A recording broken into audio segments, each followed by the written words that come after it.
اگر بیوی کی دعوت و ارشاد کے امور میں مشغولیت شوہر کی ناراضگی کا سبب بن رہی ہو تو ایسی صورت میں بیوی کے لیے کیا حکم ہے؟ جویریہ عنایت صاحبہ ہیں اسلام آباد سے۔ ارشاد باری تعالیٰ ہے، سورہ نساء کی آیہ مبارکہ ہے، مرد عورتوں پر محافظ و منتظم ہیں۔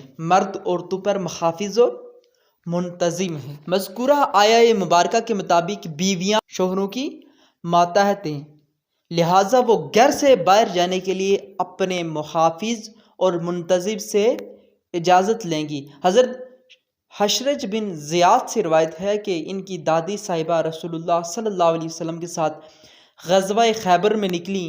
وہ 6 عورتوں میں سے چھٹی تھیں۔ 6 عورتوں میں سے چھٹی تھیں۔ جب رسول اللہ صلی اللہ علیہ وسلم کو یہ بات پہنچی تو آپ نے ہمیں بلا بھیجا۔ ہم حاضر ہوئیں تو ہم نے غصے کا آثار دیکھی۔ آپ صلی اللہ علیہ وسلم نے فرمایا، تم کس کے ساتھ نکلی ہو اور کس کی اجازت سے نکلی ہو؟ یہ ابو داؤد، سنن ابو داؤد میں حدیث مبارکہ آئی ہے۔ اس حدیث میں رسول اللہ صلی اللہ علیہ وسلم کا جہاد کے لیے آنے والی عورتوں سے پوچھنا کہ تم کس کے ساتھ اور کس کی اجازت سے نکلی ہو، اس بات کی دلیل ہے کہ ایسے امور کی انجام دہی کے لیے خواتین کا اپنے محارم سے اجازت لینا ضروری ہے۔